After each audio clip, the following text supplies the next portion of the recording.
This message comes from NPR sponsor Paramount Plus and the new original series, The Madison. Taylor Sheridan's most intimate story yet. The Madison follows a family raised in a world of digital distraction, forced by tragedy to truly see one another and come together. Starring Michelle Pfeiffer and Kurt Russell. The Madison. New series streaming now, only on Paramount Plus. In the squadron, they called him Bullets, but we call him Greg Kelly. Greg Kelly is on the air on the Red Apple Podcast Network. All right, all sorts of stuff going on. War in Iran, plane crash at LaGuardia. Joe Kent, I got the goods on him. Robert Mueller is dead, and is that a good thing? I can understand why somebody would say that's a good thing, actually. And oh, by the way, if we're Christians, don't we believe that once you're dead, you're with God, you're with Jesus? I do believe that. And actually, maybe it's time to reevaluate how the grief process in general. I think that if we believe, and I believe, like this is like, imagine that. Wow. Every little thing. First of all, they're 10 times, a billion times smarter than the smartest guy who ever lived. They know everything at this point. Everything. They're talking to Jesus. They're talking to God. It's amazing. Maybe we should be a little bit less tough on ourselves. And this whole thing with Robert Mueller has gotten me thinking. All right, I just talked about that earlier in the local. We'll do that in a moment. First, I have to tell you guys I have to give you guys the goods on this Kent character, Joe Kent. President Trump was right. You got President Trump speaking about this morning. It was great stuff. President Trump on Kent. And I mentioned this last week. The guy ran for Congress twice.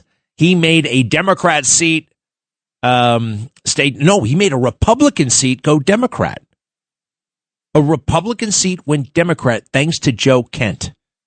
He ran against an incumbent Republican in the primary, won the primary, lost the general to a radical Democrat in 2022, and he tried it again in 2024 and lost twice. Two-time loser, and he was looking for a job, and President Trump gave him one. Go ahead. Mr. President, do you know whether Joe Kent was leaking? Look, I'm not a fan of the guy. If you look at, and you never cover this, if you look at his truths or whatever he went on, if it's X or truth, if you look at his truths or his statements, he was all for everything. All of a sudden, he wasn't.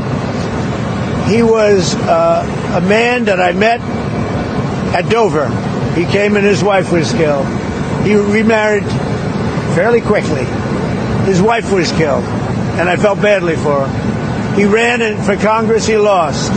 He ran for Congress again, and he lost. I said, he's a guy, nice guy, seemed like a very nice guy. I met him, he was pretty heartbroken, But I said, it's a shame. He ran for Congress twice.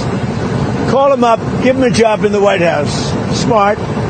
They gave him a job in the White House, and this is what he does to me, Being a nice guy doesn't pay off too much. Mr. President. Think of it. He loses twice in Congress, ran not very good campaigns, should have won, but he loses twice. How do I get him? I have my people call him, because I didn't deal with him for the most part. I saw him a couple of times, but I never dealt with him at all. I had no idea his ideology was left or right, whatever it is. I can say this. He said very strongly that Iran is not a threat. Iran's been a threat for 47 years, and there's not a country in the world that doesn't agree with me on that.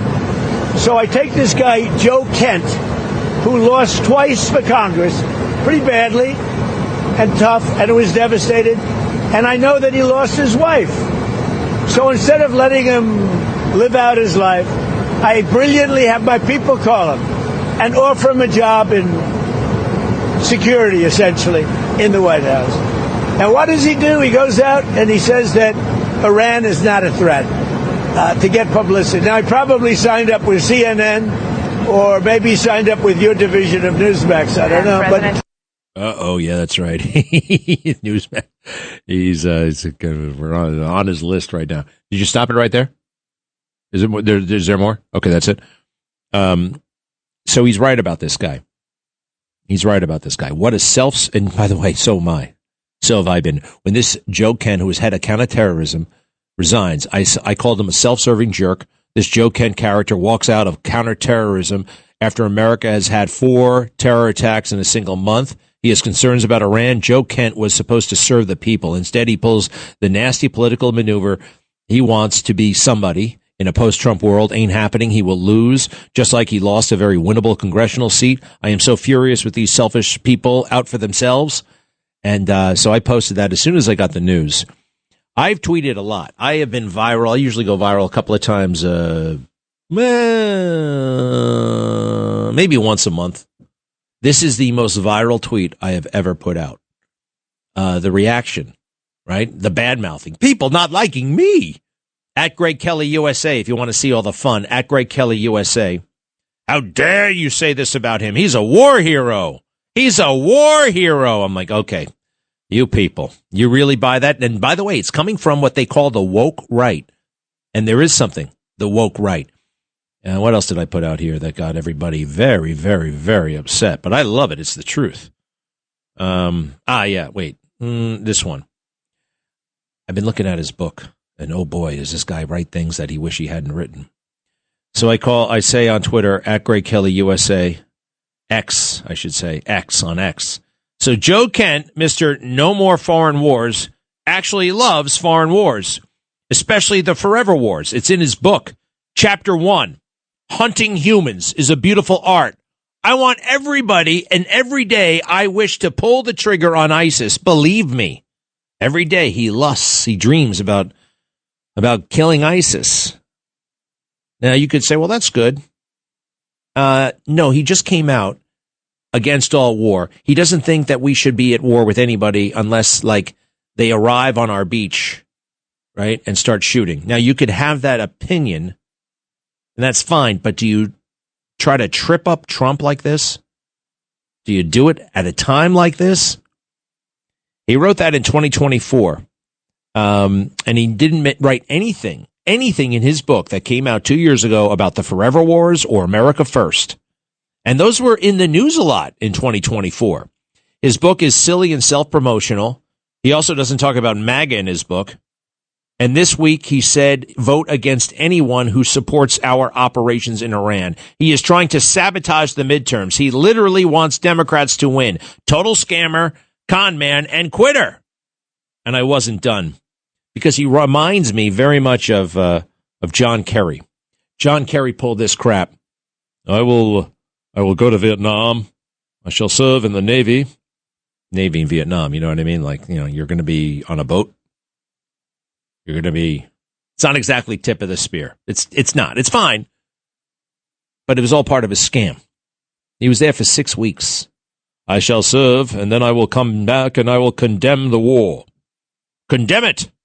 And I shall be famous. And he was. That's how it worked. So that's what I pointed out. I said, Joe Kent, career politician wannabe, pulled a John Kerry, masquerade as a warrior, get ticket punched in a war zone, then publicly oppose war. Kerry rode that scam all the way to the Senate. Personal ambition disguised as truth to power. Fake news falls for it every time.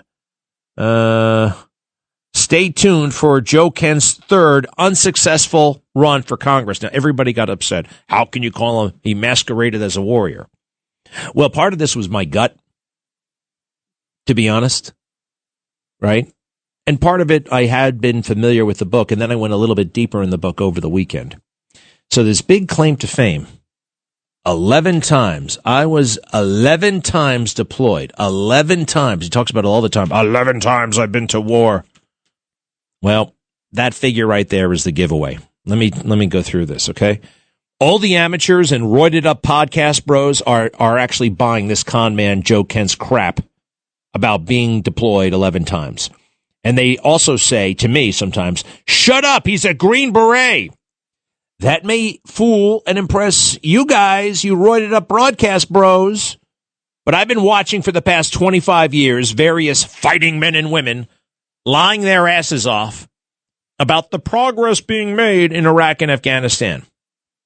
The military said we were winning in Afghanistan right up until the moment we lost. This dishonesty, it's especially obvious in Mr. Kent. I have deployed 11 times. I know what it's like to hunt and kill humans. Who falls for this? You know who falls for this? Gullible, insecure civilians and media. 11 times? Wow, and he killed people? Oh boy, tough. We must listen to him. He must know, and we must honor his service. Nah. Not me. Those days are over. Like too many vets who have been corrupted by politics, he has, what's the word? Weaponized his military stint. And the 11 number, everywhere he goes, I deployed 11 times. That's the telltale sign. That's how I know he's a scammer. 11 times in a war zone. It's basically impossible. And too good to be true in a way. 11 times. That's serious bragging rights, right? Biden pulled this nonsense. I've been to Iraq 38 times, 42 times, 68 times, 20 times. And even if any of that was true, and it's not, that meant he probably spent 10 hours on the ground total. Pete Buttigieg did the same thing. He has a silly autobiography, and he went outside the wire 132 times. He went outside the wire, off base 132 times. Well, people don't count that. You know, you count combat missions, you count aircraft landings, you don't count how many times you got in a car and drove around. And he did. He was in Toyota Highlander. He called himself military Uber. He drove outside the base so one day he could say, I went outside the wire. It sounds cool, doesn't it? It's not. It's no big deal. It's not counted by anyone except politicians trying to exploit and fool insecure, gullible voters. Now, back to Joe Kent. He did not deploy 11 times in combat. The number is artificially high. And what is he doing? He's counting any time he ever got on a plane for a business trip or what's called a micro deployment. It's not how many times you deploy. That's really doesn't mean anything. But how long you actually stay there. Now, there are plenty of guys who deploy just once. Just once. I guess those are real wussies out there, huh, podcast bros? Just one deployment. Wow. And Joe had 11? But that one deployment could mean a solid year. 1 year. 1 year. A 1 year deployment. And I noticed that Joe, in his book, this atrocious, messy, sloppy book that, I mean, it literally looks to me like his ghostwriter was in fourth grade. He's quite vague in his book about when he would specifically leave and come back. And he just wrote it 2 years ago. I noticed that. It was suspicious. And again, no mention of Forever Wars or America First or MAGA. He's counting on you filling in the blanks and doing so romantically. And speaking of romance, Joe Kent was quite the ladies' man in Baghdad. Oh, yes. Oh, yes, he was. He would ogle the women at the Green Zone pool and strut around in his panties. He would wear panties. That's his word, not mine. He wore his panties by the pool and basically loaf. How about that? Swimming pools actually comes up constantly in his book. He doesn't talk about MAGA, but he talks all about the swimming pools. He doesn't talk about America First, but about swimming pools. In that book, let me see here. I'll give you the quotes. A marble swimming pool with bearded operators grilling out nearby in nothing more than a pair of Ranger panties and a healthy dose of sunscreen. What in the hell kind of thing is that? He admits at one point that this is not the picture that people conjure when they think about people deployed. Later in the book, days were spent sleeping and lounging by the pool. Everyone was on a first-name basis, and even the most serious matters could be discussed in board shorts by the pool. Does anybody know what board shorts are? I mean, I have shorts, period. Short pants. I don't know what board shorts are. Are they like Hawaiian? You're going to tell me. Somebody knows back there? Good. But shorts, that you could know variety of shorts. To me, they're short pants. What do they have in common? No legs. Sometimes, I will say this, sometimes I will wear a bathing suit and I'll wear that as shorts and not the silly ones. I'm talking about those bathing, well, they're not really, I don't know. The bikers wear them for bikes. All right, Speedo makes them. But I'm not talking about the ones that the Olympic swimmers wear. They're like trunks and they go down about your knees. I wear those sometimes. How many shorts are there? What are board shorts, Phil? What are they? You seem to know. They're just like shorter, like they're worn for skateboarding. That's why I know them. Really? Oh, I think that's why they're called board. They're like cargo shorts. No, I think they're even shorter. Short shorts? They're kind of like short shorts. Short shorts. Kind of like short shorts. He wears short shorts. Well, he was wearing short shorts and panties. What the hell is up with the Rangers? What the hell is up with the Rangers and their panties? Ranger panties. It goes on like this. Throughout we should be blowing the door on every Iranian diplomat in Baghdad. Instead, we're chatting over espressos in the green zone. Man, oh man, oh man. Was I right or what about this fraud? We shall be right back. Greg Kelly on the Red Apple Podcast Network. His country called him to service. He never said no. Mm-hmm. And he never put conditions on it. And even times when the Russia investigation went on, when he was brought into play there, he wasn't up to it. I mean, we saw that at the end. Yeah. But he couldn't say no when his country called him and asked him to serve. And this is something to say what the president said about Bob Mueller just shows you how completely self-consumed the president is, because that's what it comes from. It comes from his own sense that the only thing that matters in the world is him. Instantaneous the way he did it. And of course, that's what a child does, John. And by the way... No, actually. No, those days are over. I'm not going through it. Thank goodness we have a guy like President Trump. Bob Mueller did tremendous damage to this country. He did tremendous damage. He knew in about 2 weeks that thing was fake. Kept it going for 2 years, $37 million. And this whole, his country called, when his country called. His country called? Some swamp deputy attorney general. Sessions was such a wussy. Remember him? The Alabama Sessions? President Trump did make some bad personnel picks. He knows it. He owns up to it. Bad stuff. But it's a new day. And oh, by the way, let's celebrate. Celebrate when somebody... Well, I can't leave it there. We'll be right back. It's tax season, and at LifeLock, we know you're tired of numbers. But here's a big one you need to hear. Billions. That's the amount of money in refunds the IRS has flagged for possible identity fraud. Now here's another big number. 100 million. That's how many data points LifeLock monitors every second. If your identity is stolen, we'll fix it guaranteed.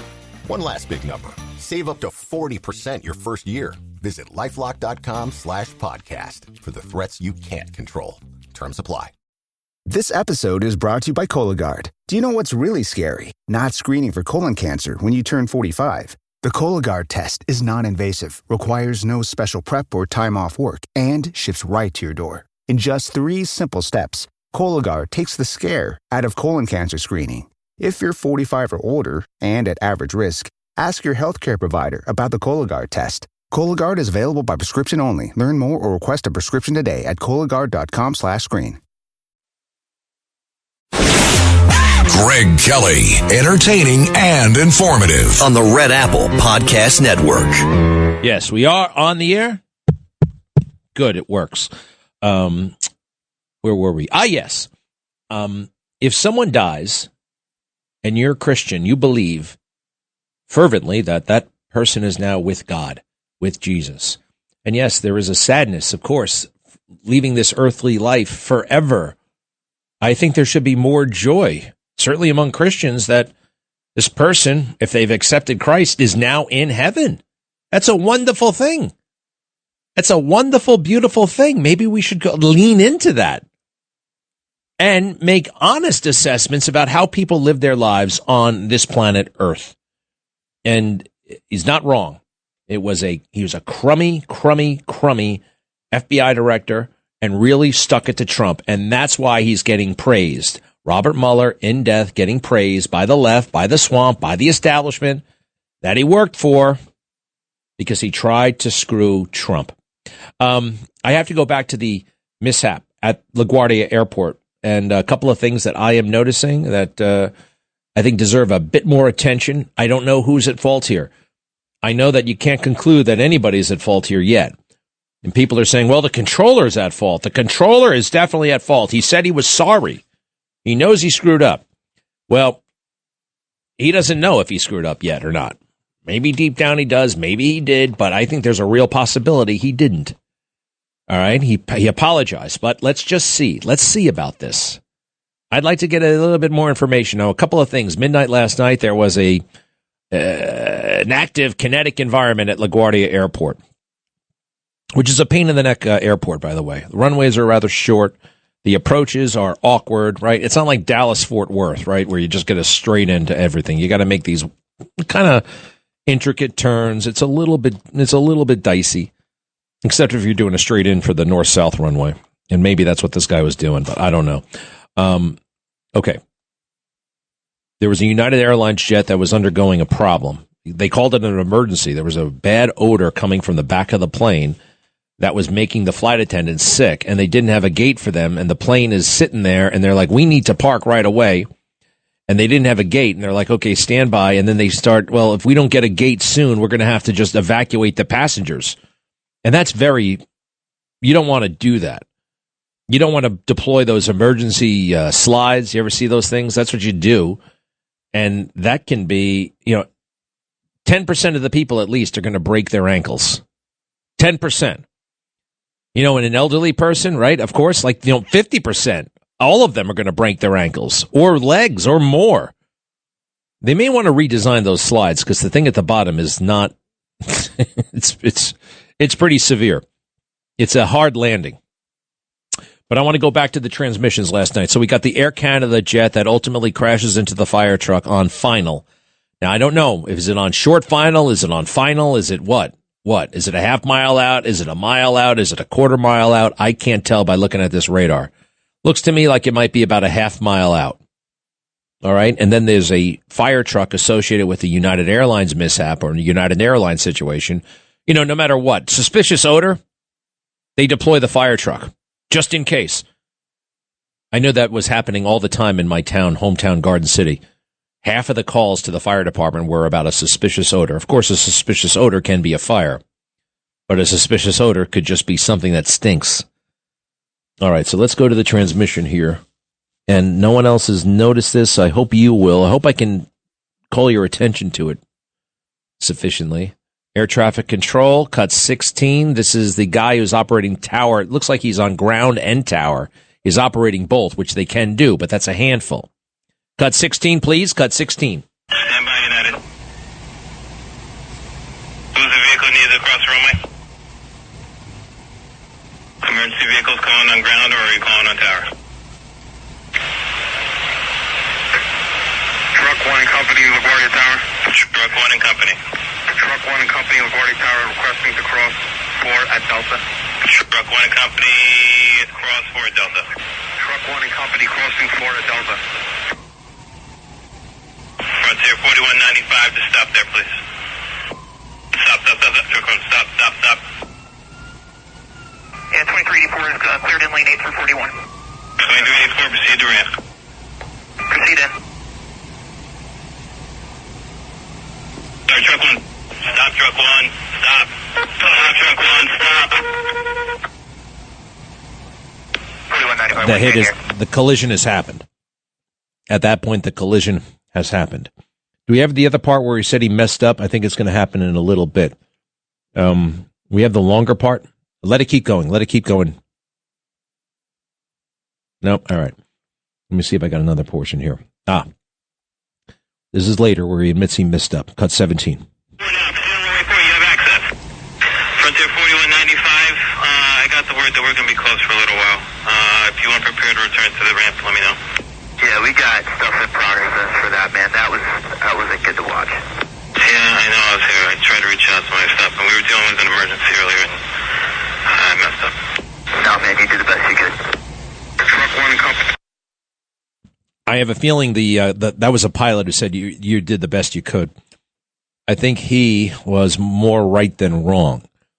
Now, I want to go back. Do you notice how long it takes him to transmit when he keys the microphone? Right after the word, he says, all right, let's just pick it up, the 1 minute thing. I'll stop it when it's time to really listen. Stand by, United. Who's the vehicle needed across the runway? Emergency vehicles calling on ground. Stop. Okay. He's going to identify himself. You'll hear the static. That means you'll hear a different type of background noise. And when it goes a little bit higher, that's when he keys the microphone. So he keys the microphone to talk without actually talking. And that is indicative of an amateur, inexperience, and he sounds, quite frankly, young and inexperienced. Pick it up from exactly that point. On tower. There it is. Truck 1 and company, LaGuardia Tower. Truck 1 and company. Truck 1 and company, LaGuardia Tower, requesting to cross 4 at Delta. Truck 1 and company, cross 4 at Delta. Truck 1 and company, crossing 4 at Delta. Stop.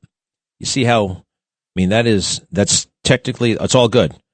You know, Truck 1 and I am identifying myself, I am identifying where I am, and I am identifying what I want to do. And the tower says, okay, you do what you asked, and you can cross 4 at Delta. But I want to go back again. He can't find him on the frequency. Does that mean he was using the wrong frequency? Maybe. But also the delay. And they just saw it when I hear it. Go back to the top. When I hear the mic click, and look, most people know. You probably know, but the walkie-talkie. Picture a walkie-talkie, and you press the thing to talk, but you don't talk for about 3.5 seconds. You're a little bit. You got stage fright. And people get that because you're going to be talking on the radio and people are going to hear you. And not everybody is used to it. Ready? One more time. Stand by, United. Who's the vehicle needed across the runway? Right after he says tower. Right after he says tower. Calling on tower. There. No. Sorry. This time I'll go back. I'm going to go back. I'm not going to tell you to stop. All right? Right after he says, are you calling on ground or tower? You'll hear background noise. Shh, like that. And that means he's pressed the button. Notice how much time takes after he goes by, after he presses the button. Shh, extra level of, it's about 3.5 seconds, which is actually in aviation is a long time. Okay. This time I'll shut up. Right after he says, are you calling on ground or tower? You'll hear the static. And that means he's pressed the microphone button, but he's not talking. Go ahead. Stand by, United. Who's the vehicle needed across the runway? Emergency vehicles calling on ground, or are you calling on tower? Truck 1 and company, LaGuardia Tower. Truck 1 and company.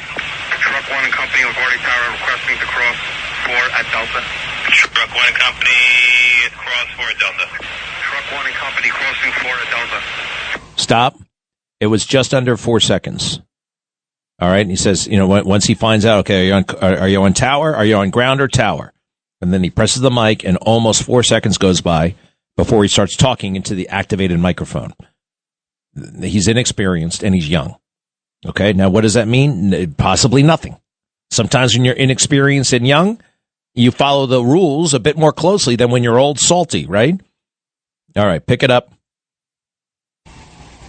Frontier 4195, just stop there, please. Stop. Now, I'll say this. He says, Truck 1, stop. It's not clear. To me, he tells Frontier to stop, and Frontier stops. And then he says, stop right there. Truck 1, stop. It's not clear he said Truck 1. He says it, but it's not that clear, right? Did you notice that? Can you shuttle it back? about 5 seconds. Just shuttle it back 5 seconds, okay? And when he starts saying, the first time he starts saying stop, stop, stop, for a moment, you hear truck one uttered in the middle of it. Okay? Are we ready? 384 is cleared in lane 8 for 41. 2384, proceed to ramp. No, I think we skipped it. Frontier 4195 to stop there, please. Stop, truck one, stop. Yeah, 2384 is cleared in lane 8 for 41. 2384, proceed to ramp. Proceed in. Sorry, truck one. Stop, truck one. Stop. Stop, truck one. Stop. All right. 4195, we're staying here. Stop. I want you to go back to the exact same starting point, okay? The exact same. So there are two sequences where he's telling truck one to stop. Now, truck one does not acknowledge the first one, and the first one is a critical one, but it's not clear that he's calling truck one.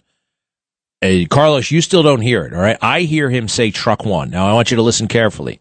He starts saying stop, but before he says who he's saying it to, he just says stop, truck one, stop. And then he kind of forgets about it, and truck one doesn't say anything, and truck one obviously didn't stop. Hit it again. Frontier 4195 to stop there, please. Stop, truck one, stop.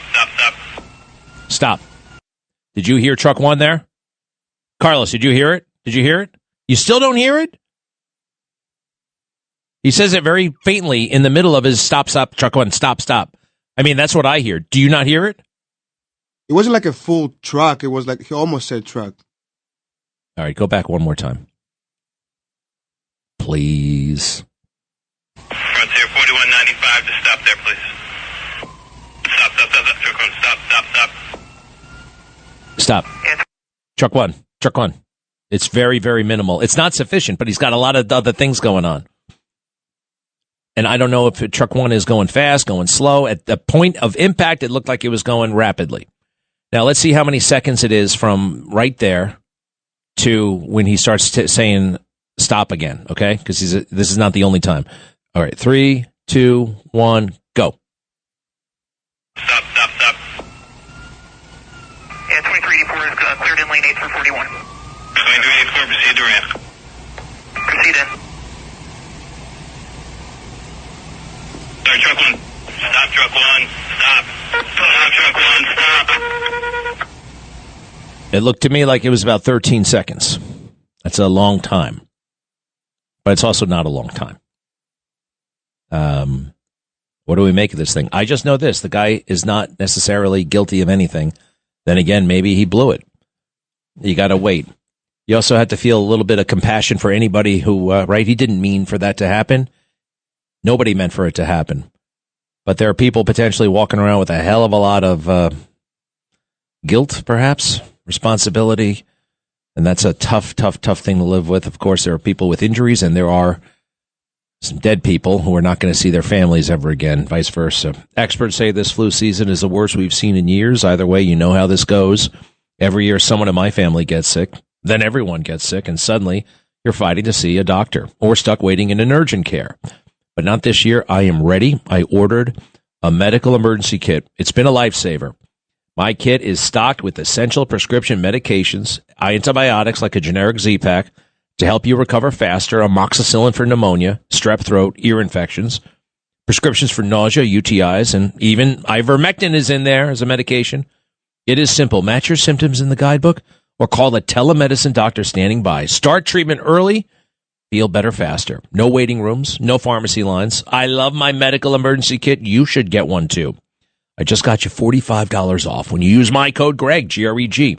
Just go to urgentcarekit.com/Greg.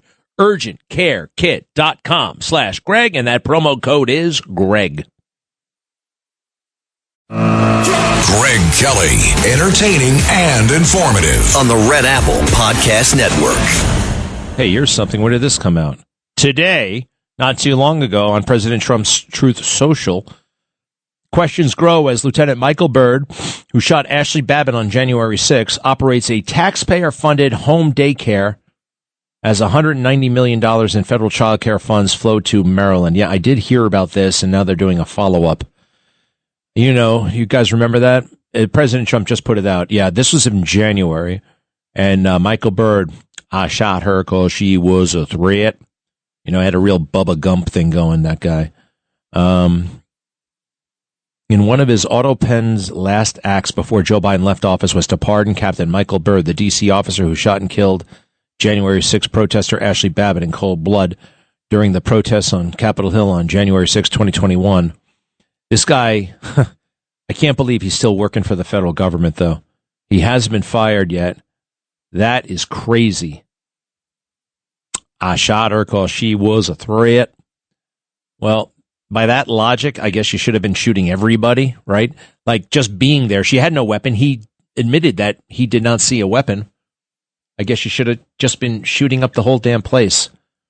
It's terrible. Absolutely terrible. What was the other thing? 800-8489-222. 800-8489-222. People have a question about this plane crash situation. Yes, Jim in upstate New York. Hello. Hi, Greg. Yeah, I was going for my pilot's license back in the 90s. Actually, you lived my dream. Who didn't want to be a military pilot after watching Top Gun? But I didn't finish college. So I almost went as a warrant officer in the Army, but the pay wasn't really what I was making really good money back then. But anyway, I was going for my pilot's license out of Teterboro. I was flying out of Millionaire Flight Academy.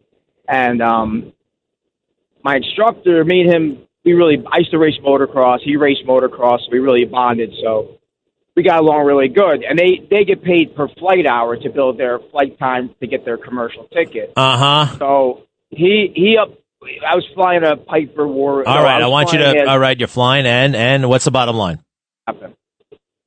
One day, I was supposed to go up, and they canceled all flights because Teterboro is a pretty busy airport because it was overcast.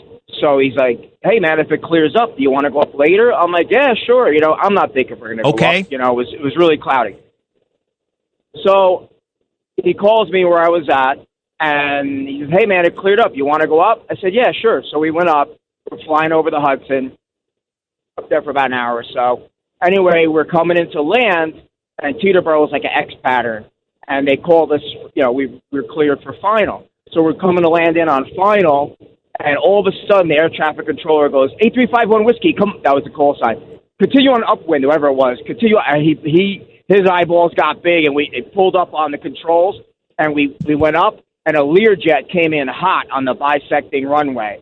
And it was definitely the air traffic controller's fault. Wait a second. No, wait a second. Now, wait a second. Air traffic controller's fault, you say?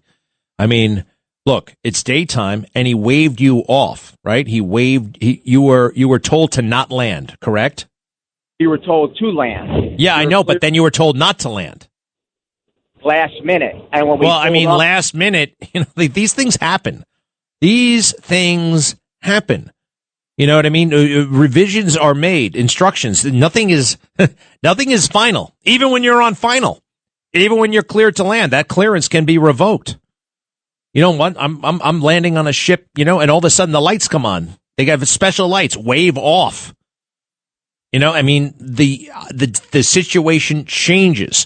Perhaps the Learjet was told to turn off on taxiway such and such. Landed long, landed fast.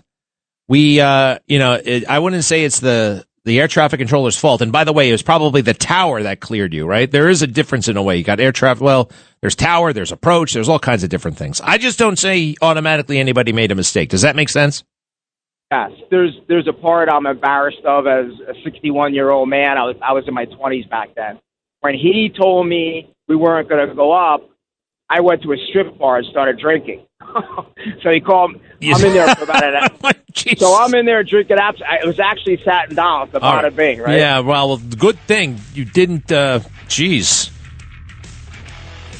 You really thought it was a good idea to drink while you were waiting to go flying again? When you're in your 20s, growing up in Jersey at that point, you know what I mean? Don't blame New Jersey for your bad judgment. All right. Well, listen, we like you, Jim. It's not my fault. I'm from Jersey. I'm 20. All right. See you later. Thanks for listening to The Greg Kelly Show. You can hear The Greg Kelly Show weekdays at 12:15 on 77 WABC. If you like the podcast, share it with your friends and listen anytime at WABCRadio.com and download the WABC Radio app. Hit that subscribe button on all major podcast platforms. Plus, follow WABC on social on Instagram, TikTok, Facebook, and X. See you next time for a new episode so you never have to wonder. What the heck is going on here?